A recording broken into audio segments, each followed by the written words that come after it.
Welcome back guys. उम्मीद करता हूँ आप सब खैरियत से होंगे। तो आज की इस वीडियो के अंदर हम लोग जावास्क्रिप्ट के कुछ और फंक्शंस को डिस्कस करेंगे, जिसमें हम सबसे पहले डिस्कस करेंगे जनरेट रैंडम डेसिमल नंबर। अब जावास्क्रिप्ट में जो रैंडम डेसिमल नंबर है इसको क्रिएट करने का बहुत ही इजी तरीका है। ठीक है, वो तरीका क्या है कि आप एक फंक्शन है मैथ डॉट रैंडम वो यूज़ करेंगे। तो यहाँ पर मैं इधर आपको करके दिखा देता हूँ। ठीक है, हम क्या करेंगे, इधर सिंपल हम लिखेंगे math dot random, math dot random. ठीक है, और इधर हम सेमीकोलन लगा देते हैं। इसको अगर मैं रन करूं तो मुझे कोई रैंडम नंबर देगा, ये देखें। फिर मैं रन करूं तो ये नंबर चेंज हो जाएगा। अब ये नंबर जीरो भी हो सकता है, जीरो और वन के दरमियान भी हो सकता है, लेकिन वन नहीं हो सकता। ठीक है, अब हम देख लेते हैं कि रैंडम होल नंबर कैसे जनरेट करते हैं। अक्सर हमें रैंडम डेसिमल नंबर की जगह रैंडम होल नंबर चाहिए होता है, तो हम क्या करते हैं, इसके लिए भी हमारे पास एक फंक्शन है जो है मैथ डॉट फ्लोर। ठीक है, उसको हम किस तरह यूज करेंगे, उसको हम सिंपल यूज करेंगे जिस तरह मैं चाहता हूँ रैंडम, कोई भी मैं रैंडम नंबर चाह रहा हूँ, मैं इसको नंबर कर देता हूँ, अपने फंक्शन का नाम नंबर। ठीक है, अब मैं कोई भी रैंडम नंबर चाह रहा हूँ तो मैं क्या करूंगा, इसको भी हम रैंडम नंबर कर देते हैं नंबर। अब इसका एक फॉर्मूला है, वो है मैथ डॉट फ्लोर फ्लोर, और हमारा जो मैथ डॉट रैंडम वाला फंक्शन है इसको हम ब्रैकेट्स के अंदर कर देंगे, स्मॉल ब्रैकेट इधर और एक स्मॉल ब्रैकेट इधर।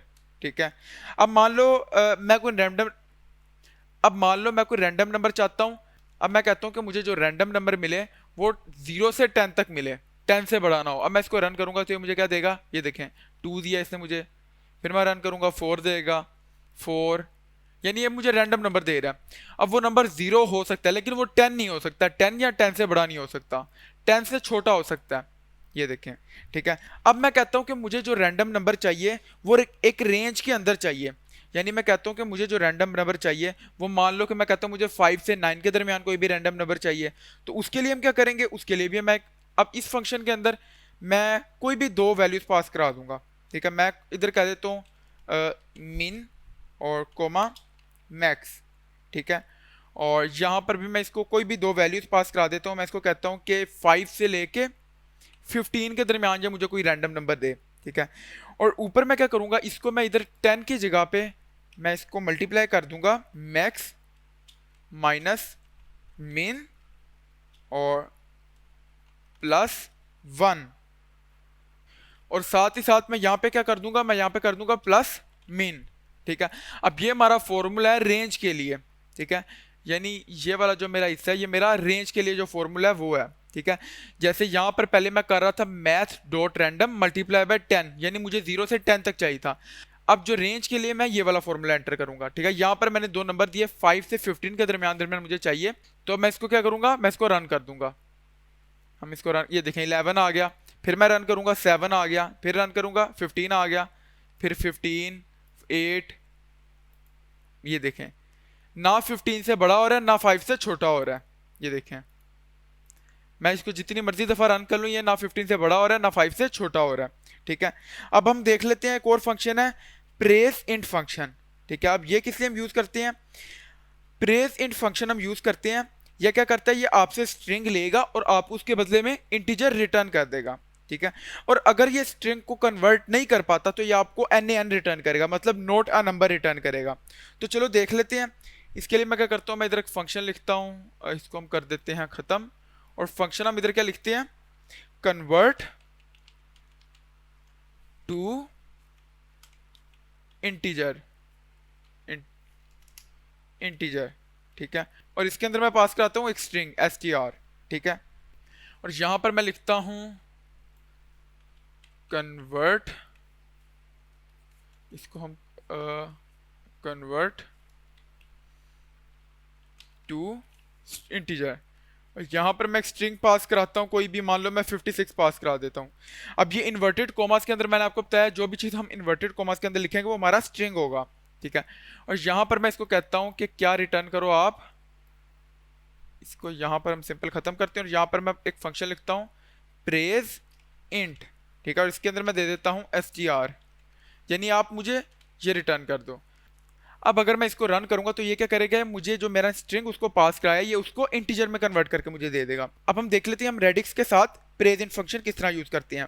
अब रेडिक्स क्या करता है, ये स्पेसिफाई करता है नंबर की बेस को स्ट्रिंग के अंदर, ठीक है। जैसा कि आपके पास बेस होती है, बेस 2 होती है, बेस 7 होती है, बेस 8 होती है, और जो हमारी बेस 2 होती है वो बाइनरी होती है। अब जो हमारे पास डिफॉल्ट बेस होती है वो होती है बेस 10, जो कि नॉर्मली हम यूज करते हैं। अब मैं क्या करता हूँ, मैं इसके अंदर इधर पास कराता हूँ, कोई भी नंबर पास कराता हूँ, मैं कहता हूँ 10011, ठीक है।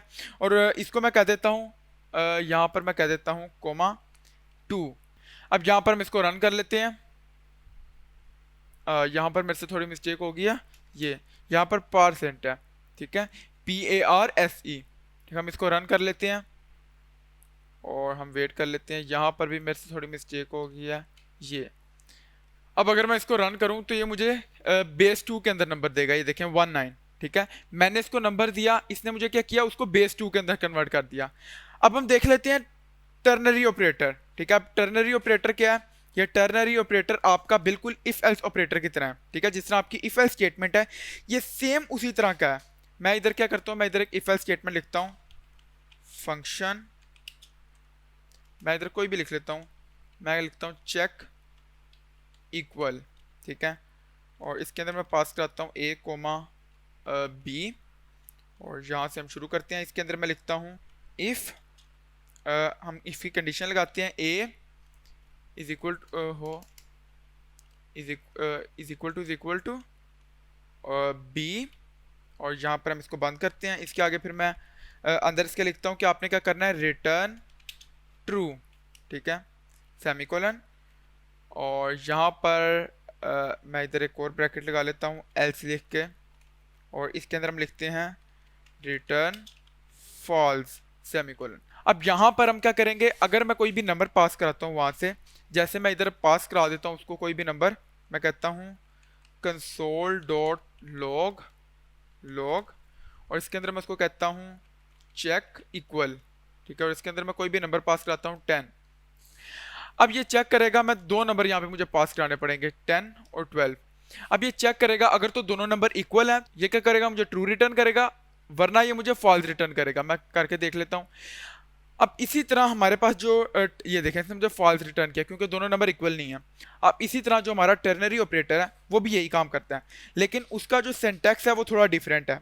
उसका सिंटैक्स क्या, मैं इधर आपको लिख के दिखा देता हूँ। उसका सिंटैक्स है, पहले आप अपनी कंडीशन लिखते हैं, कंडीशन लिख के आगे आप लगाते हैं क्वेश्चन मार्क, और उसके आगे आप लिखते हैं फर्स्ट स्टेटमेंट, और फिर आप इफ ट्रू, ठीक है।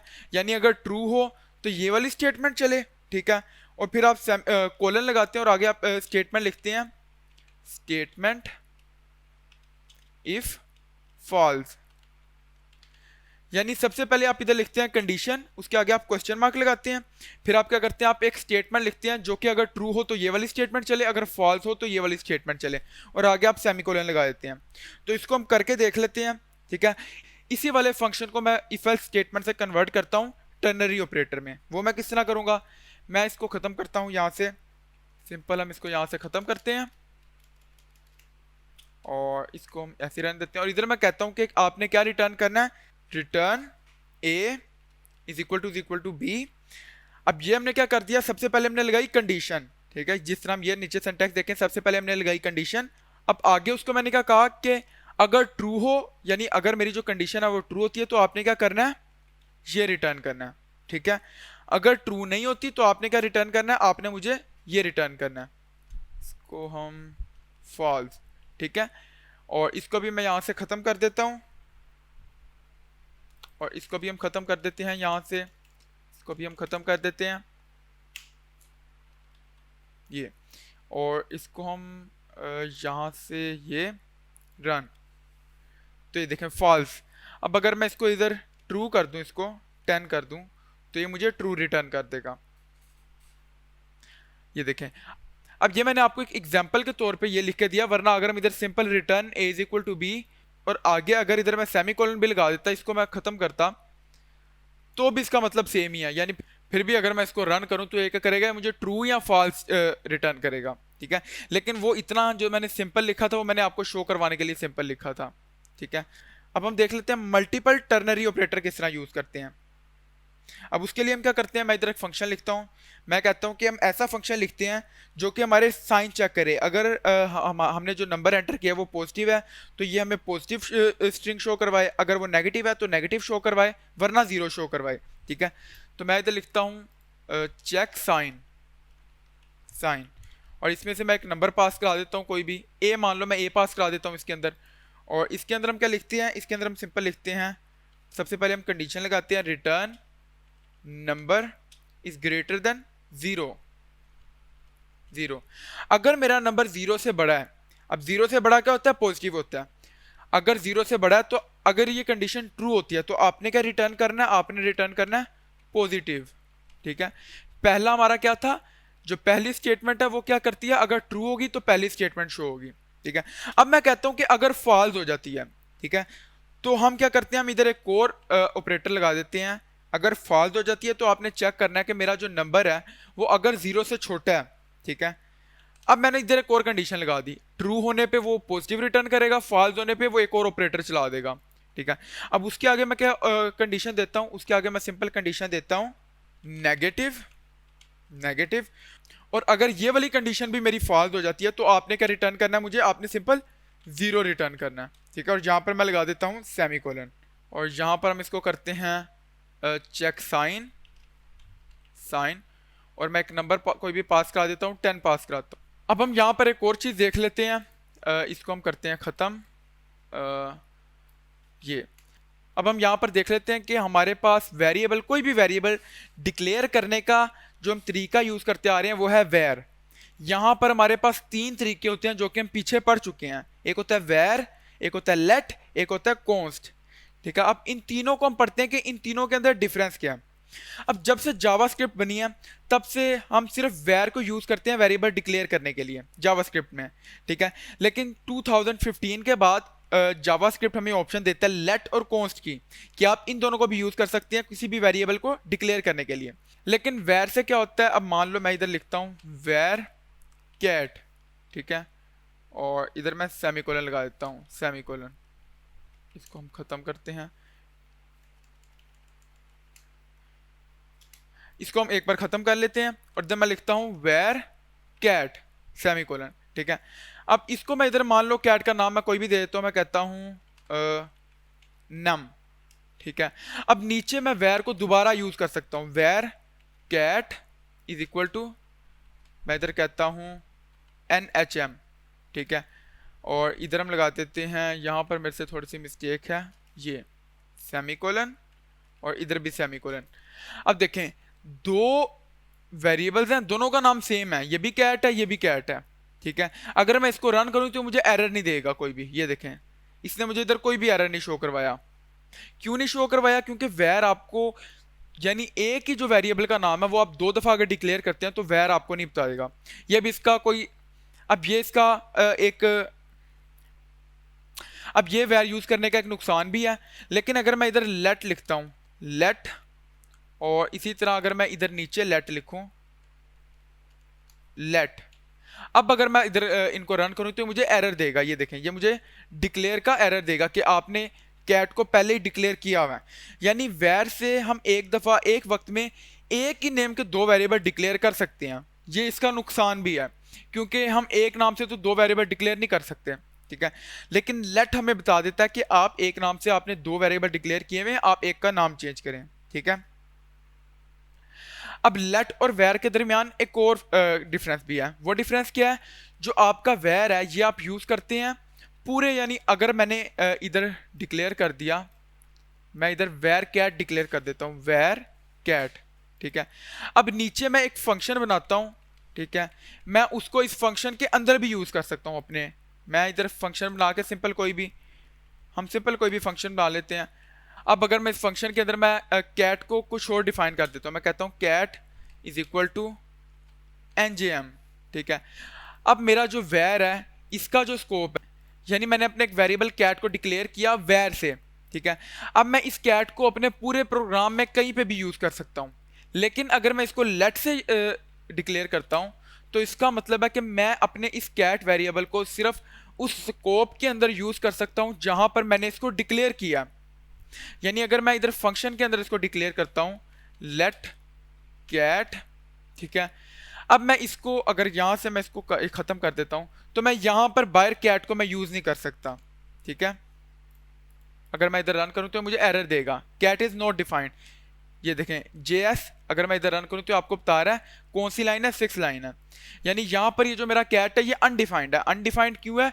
क्योंकि ये जो लेट है ये क्या करता है, ये इसी स्कोप के अंदर अंदर रहेगा। इसको मैंने फंक्शन के अंदर डिफाइन किया तो ये मुझे फंक्शन के अंदर ही रहेगा। वैर क्या करता है? वैर आपके वेरिएबल को ग्लोबली डिक्लेयर करता है, लेकिन जो लेट है वो उसको लोकली डिक्लेयर करता है, यानी आप उसको सिर्फ उस स्कोप के अंदर यूज कर सकते हैं। इसी तरह आप कॉन्स्ट को हम देख लेते हैं। अब लेट और कॉन्स्ट तकरीबन सेम है, यानी मैंने इधर let cat is equal to, अगर मैं कोई भी इसको नाम देता हूं, कैट इज इक्वल टू, इसको मैं कहता हूं NNM, ठीक है। अब मैं क्या कर सकता हूं, मैंने let cat is equal to ये डिक्लेयर और इनिशियलाइज किया, लेकिन अब यहां पर मैं कैट के अंदर जो वैल्यू है वो मैं चेंज कर सकता हूं। लेकिन अगर मैं इधर लेट की जगह पे कॉन्स्ट कर दूं, कॉन्स्ट, ठीक है, और इसको हम खत्म कर देते हैं।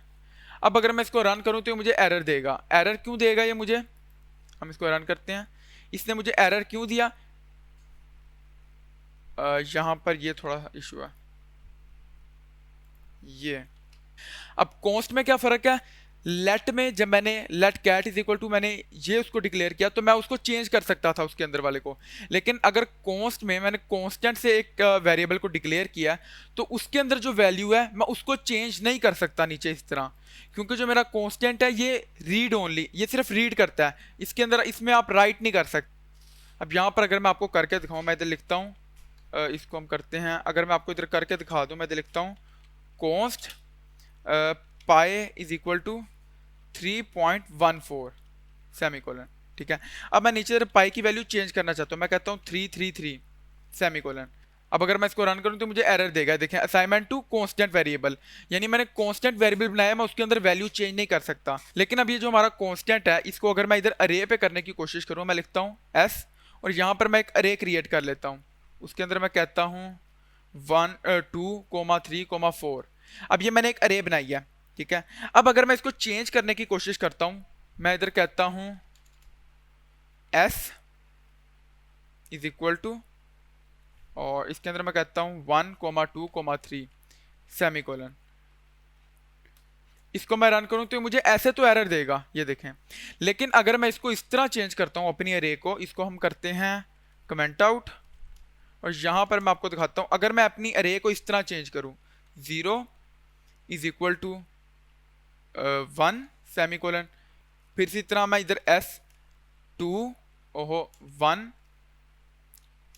1 इज इक्वल टू 3 सेमीकोलन, और s 2 इज इक्वल टू, इसको हम कोई भी वैल्यू दे देते हैं 4 सेमीकोलन, ठीक है।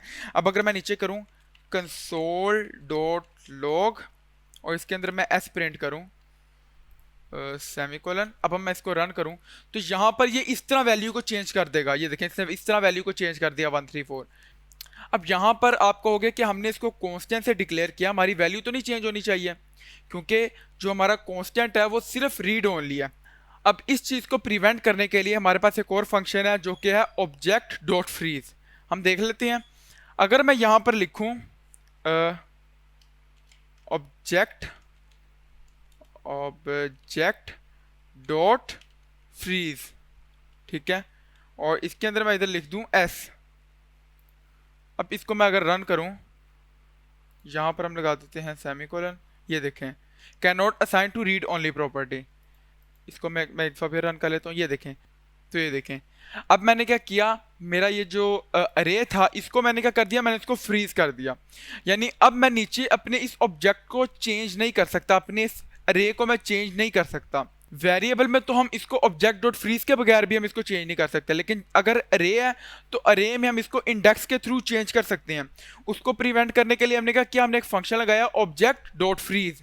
इससे क्या होता है, ये क्या करेगा, ये उसको फ्रीज कर देगा, यानी आप उसके अंदर कोई भी चेंज नहीं कर सकते, ना आप वैसे कोई चेंजेस कर सकते हैं, ना आप इंडेक्स नंबर के थ्रू कोई चेंज कर सकते हैं। तो ये थी हमारी आज की वीडियो, उम्मीद करता हूं कि आपको समझ आई होगी। अगर आपको किसी चीज़ की समझ नहीं आई या आप कुछ भी पूछना चाहते हैं तो आप कमेंट में पूछ सकते हैं। तो मिलते हैं अगली वीडियो में, तब तक के लिए खुदा हाफिज़।